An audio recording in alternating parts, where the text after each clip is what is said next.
What if I told you that faith, the very thing meant to bring light and comfort, sometimes demanded the darkest price imaginable, that the blessing of the gods had to be purchased with blood, and the path to salvation required unthinkable suffering? Hello. Today we are going to pull back the curtain on history and examine 5 of the most gruesome, shocking and terrifying rituals in the history of human belief. These aren't just spooky stories. This is a journey into the depths of human psychology, one that will force you to reconsider the world and the extreme measures people take in the name of their faith. Some of these ancient practices might seem absolutely barbaric to us today, but perhaps, beneath the horror, we can find a strange, frightening logic. Let's explore together. Before we begin, it's vital we understand one thing. We look at these events through the lens of the 21st century, with our knowledge, our morality, and our humanism. But for the people of the past, the world was fundamentally different. It was filled with terrifying, incomprehensible forces. Gods controlled the harvest, the weather, disease, and life itself. And those gods had to be appeased.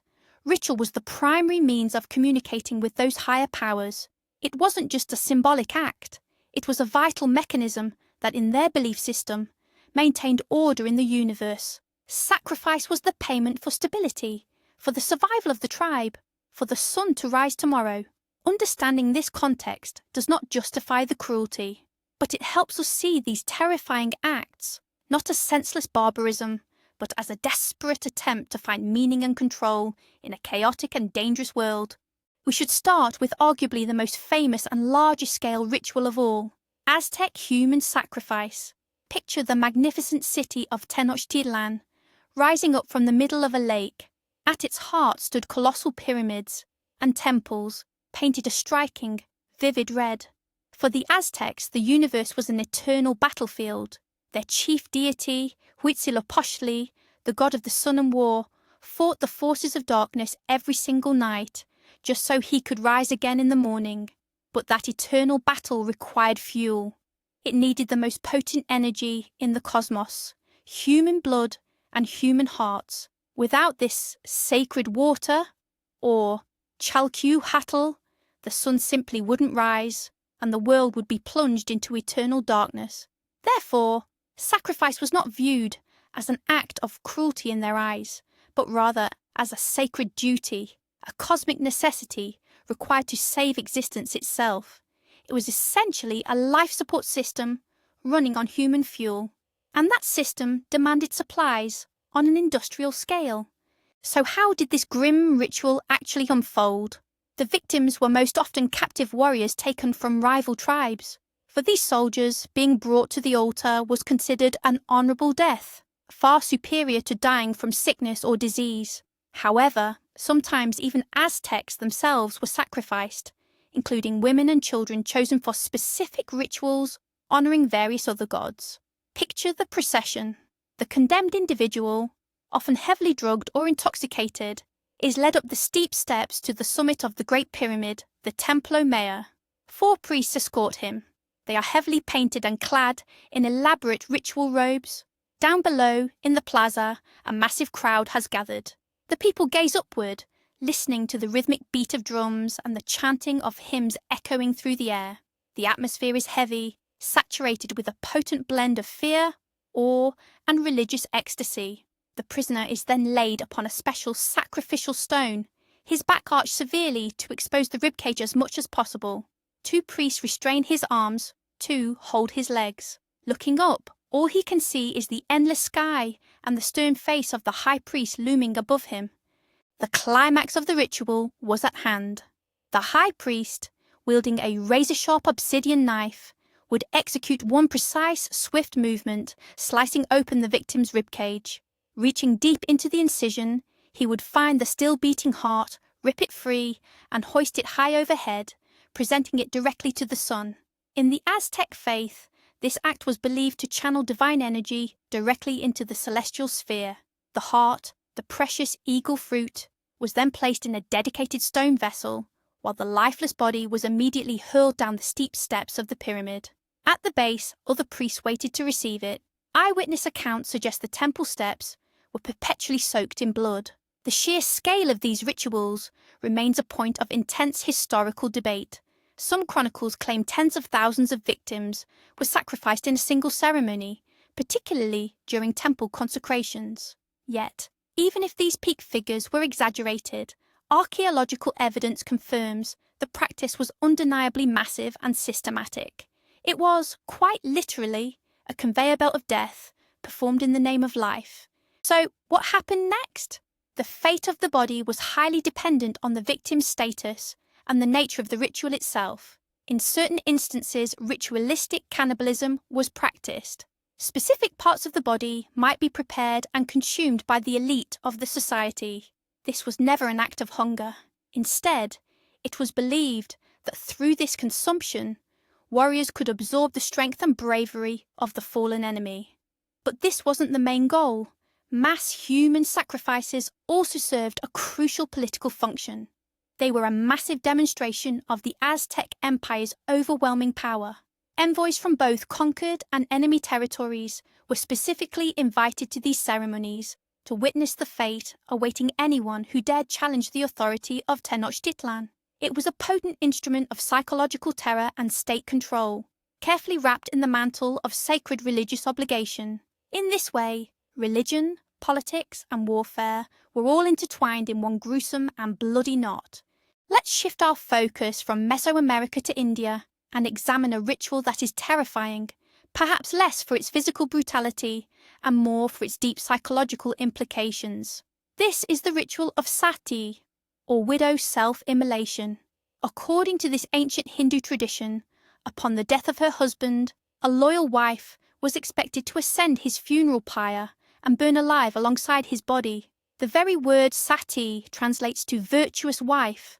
This act was believed to not only demonstrate her ultimate devotion and purity, but also to cleanse both her and the entire family of the deceased husband from sin.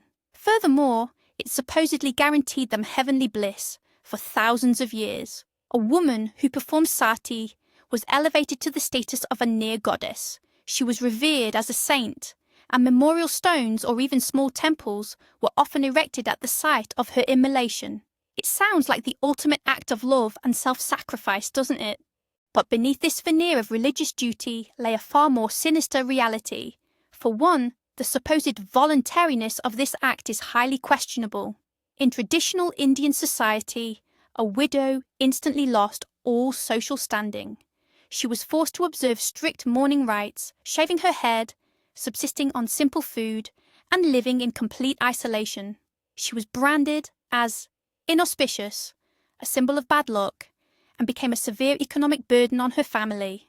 Against this crushing backdrop, the voluntary choice to die on the pyre was often nothing more than the result of intolerable social pressure. Relatives, eager to shed the financial liability and gain social prestige, would cajole, shame, and even overtly coerce the woman into taking this final step. Imagine the grief of a young woman who has just lost her husband, being pressured from all sides, convinced that her only path to dignity is a horrifying, agonizing death by fire. A choice that was, in reality, no choice at all. On the day of the ritual, the widow was dressed in her finest clothes, often her own wedding garments. She walked around the funeral pyre, distributing her jewellery and offering blessings to the gathered crowd. The onlookers sang hymns glorifying her virtue and devotion. To ensure she didn't change her mind or react violently to the pain, she was often administered opium or other narcotics. She would then seat herself on the logs, take her deceased husband's head onto her lap, and wait. The pyre was lit, typically by the deceased man's eldest son. Musicians would immediately begin playing louder, and the crowd would shout to drown out any potential screams from the victim. Numerous historical accounts detail women attempting to escape the flames at the last moment, only to be forcibly pushed back onto the pyre using long bamboo poles. This was far more than a death. It was a brutal, public spectacle, a performance designed to confirm the absolute power and permanence of the society's patriarchal structure. Interestingly, the ritual of Sati was never universal or mandatory within Hinduism.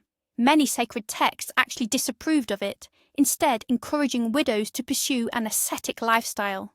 The practice was more prevalent among the higher castes, particularly the Rajputs, a warrior caste where honour was valued above all else. With the arrival of British colonisers in the 19th century, an active campaign was launched to combat this custom.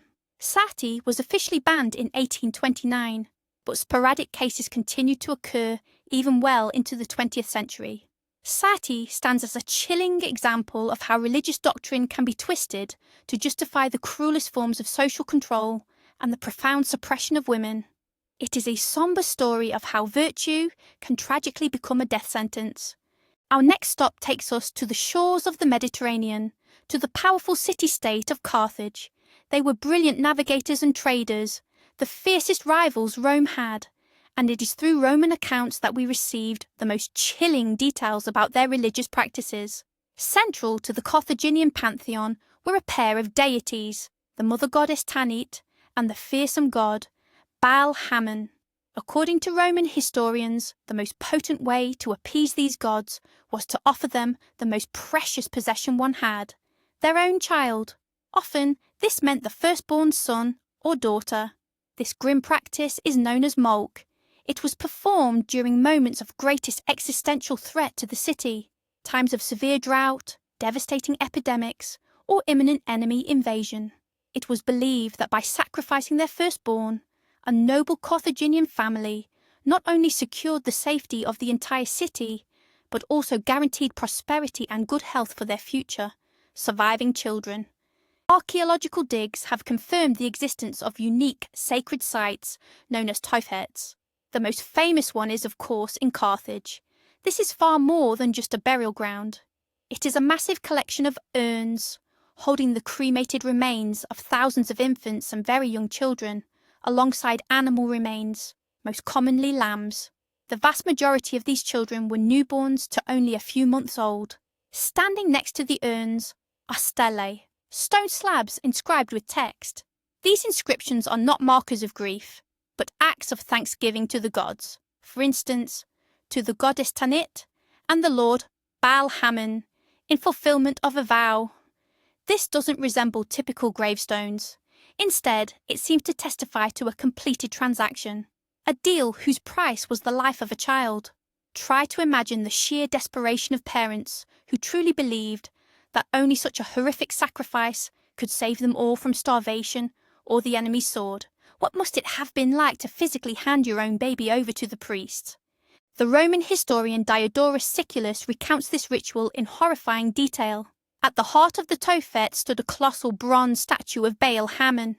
Its great arms were outstretched and sloped sharply downwards, and they were reportedly heated to a searing red glow. Parents would commit their child to a priest, who would then place the infant onto the idol's scorching palms. The baby would instantly slide directly into the blazing furnace built into the statue's torso. To drown out the infant's shrieks and the mother's lamentations, loud music, specifically flutes and drums, was played continuously. This horrifying depiction is so extreme that for centuries, scholars have debated whether the account is merely Roman wartime propaganda. The Romans utterly despised the Carthaginians and had every incentive to demonize them, justifying the total destruction of their great city. It is entirely possible that they grossly exaggerated the scale or distorted the details simply to portray their enemies as savage monsters. So, what was it? A horrifying reality, or just ancient world black propaganda? Today, most historians lean toward the idea that child sacrifice in Carthage did happen, though perhaps not on the scale the Romans described. The archaeological evidence is simply too compelling. The tofets, those unique burial sites, were more than just children's cemeteries. Analysis of the remains shows that many of the children were healthy at the time of death.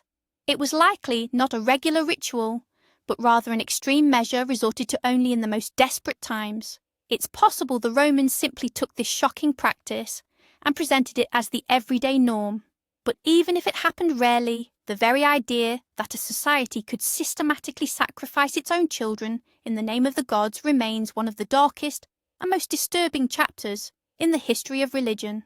The next ritual on our list isn't so much brutal as it is utterly strange, perhaps even unsettling, when viewed through the lens of how we normally treat our dead. We are heading now to the snowy peaks of Tibet to explore the practice of Jahator, or sky burial. This ancient ceremony is deeply rooted in Buddhist philosophy. According to their beliefs, the body after death is merely an empty shell, a vessel the soul or consciousness has already abandoned. There is no purpose in preserving it, embalming it, or building expensive tombs. To do so is seen as mere attachment to the material world, something Buddhism encourages devotees to overcome. Instead, the body can serve one final, noble purpose: to provide sustenance for living creatures. This act is viewed as the ultimate expression of generosity and compassion, the final donation in the cycle of rebirth. Moreover, the practical realities of high-altitude Tibet, where the ground is rocky and permanently frozen, and firewood is incredibly scarce, make traditional burial or cremation an extremely difficult, if not impossible, task. The ritual commences immediately after death. For the next 3 to 5 days, the body remains in the home. Lamas gather to chant prayers, guiding the consciousness to detach itself and find its way toward the next reincarnation. Then, at dawn on the designated day, the body is carried up to a special platform situated high in the mountains. Waiting there are not people but birds, mainly vultures. These sacred birds are known as dakinis, or sky dancers. They are believed to transport the soul of the deceased up to the heavens. Working on the platform is a specialized attendant, the Rogyapa, sometimes translated as the body cutter. While not considered a prestigious role, it is crucial and deemed ritually pure. His duty is to prepare the body for the vulture's feast.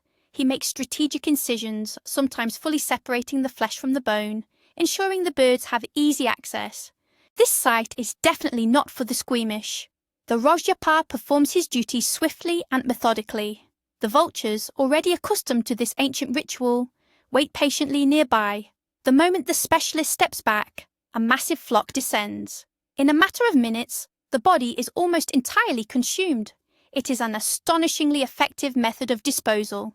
Once the vultures have finished their initial feast, the Rogyapa gathers the remaining skeletal remains. He meticulously grinds them into a fine powder, mixes this powder with barley flour, known as sampa, and offers it back to the birds. The ideal is that absolutely nothing of the deceased remains. This symbolizes the soul's complete departure from the material world, a final and absolute severing of ties with earthly existence. If the vultures consume the entire body without leaving a trace, it is considered a profoundly good omen, a sign that the deceased lived a life free of major sins. Conversely, if the birds refuse the remains, it is taken as a grave and unfortunate indication. To the Western mind, accustomed to the concept of resting in peace, this method of handling the body appears both shocking and deeply disrespectful.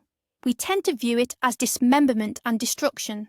Yet, for Tibetan Buddhists, it is a profoundly spiritual and deeply meaningful act. It represents pragmatism dictated by a harsh environment and philosophy put into action. The sky burial ritual is a powerful illustration of the vast differences in cultural and religious concepts surrounding death, the body, and the soul. What one culture considers sacrilege, another views as the ultimate act of piety. Its unsettling nature lies not in its intention, which is entirely benevolent, but in its visual reality, challenging the very foundations of how we perceive mortality. The fifth and final ritual we'll discuss is fundamentally different from the previous ones. Here, the sacrifice isn't another person or a deceased body. The believer themselves becomes the offering. We are talking about self-mortification and flagellation, practices of intentionally inflicting pain upon oneself in the name of faith. Psychologically, the concept of atoning for sins through physical suffering is ancient, appearing in countless cultures and religions. The underlying logic is simple. If the body is inherently sinful, it must be punished, subdued, and purified through pain. Suffering brings the believer closer to the divine, allowing them to share the agony of saints and martyrs, thus proving the sincerity of their repentance. It's an attempt to seize control of one's own spiritual fate, using the most immediate tool available, the body itself. However, There were times when this practice took on truly horrifying and widespread forms. Perhaps the most striking example in European history is the flagellant movement during the Middle Ages, particularly the outbreak that coincided with the Black Death in the 14th century. Picture Europe gripped by absolute panic. The plague was ravaging entire cities, people were dying by the thousands, and no one understood why.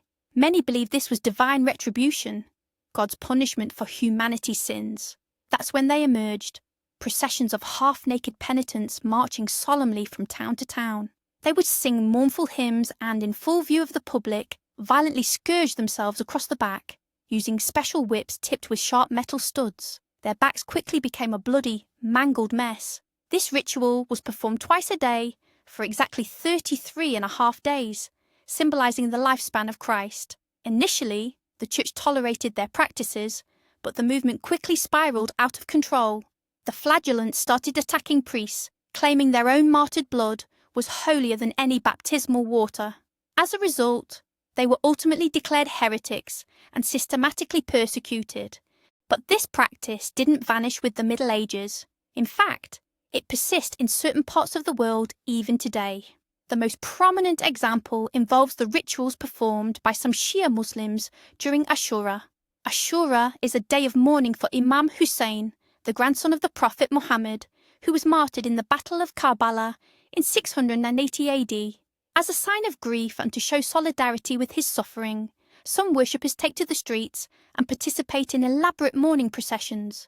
A portion of these rituals includes self-flagellation.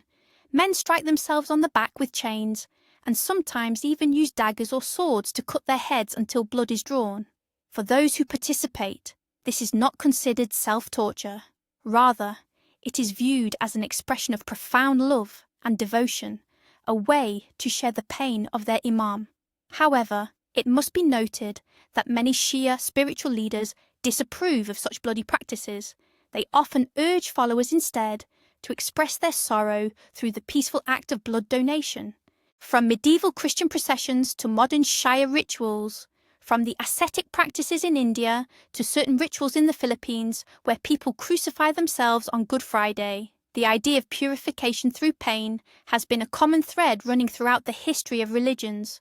This type of ritual is deeply disturbing because it reveals the incredible power of both faith and guilt. It compels individuals to willingly subject themselves to what, in ordinary life, we would classify as torture. It demonstrates that for some, the spiritual anguish is so unbearable that they are ready to drown it out with physical pain. This marks a delicate and perilous boundary between ultimate devotion and self-destruction, a line that continues to spark heated controversy and never fails to shock. So we've wrapped up our look at 5 wildly different yet equally terrifying rituals. We covered Aztec sacrifices, a means to feed the gods and keep the universe in balance. Sati, a tool of social control disguised as the highest virtue. Child sacrifices in Carthage, a desperate price paid for survival. Sky burial, a pragmatic and philosophical approach to death. And self-flagellation, an attempt to cleanse sins through one's own flesh. What ties all these horrific stories together? They demonstrate that for the human mind, almost nothing is impossible, provided it's backed by absolute, unwavering faith. The main, and perhaps most chilling takeaway from all of this is simple. The people performing these rituals did not see themselves as monsters. They truly believed they were doing the right thing, that they were saving their people, their families, and their own souls. They were operating entirely within their own specific logic and worldview. And that realization, that the most monstrous acts can be committed out of what they perceived to be the most noble intentions, that is the truly terrifying conclusion. Thank you for watching. If this video gave you pause for thought, please don't forget to hit the like button, subscribe to the channel, and ring that notification bell. Now, I have a question for you. Which of these rituals did you find the most disturbing, and why? Or maybe you know of other equally horrifying practices. Share your thoughts in the comments below. We'd genuinely love to read them.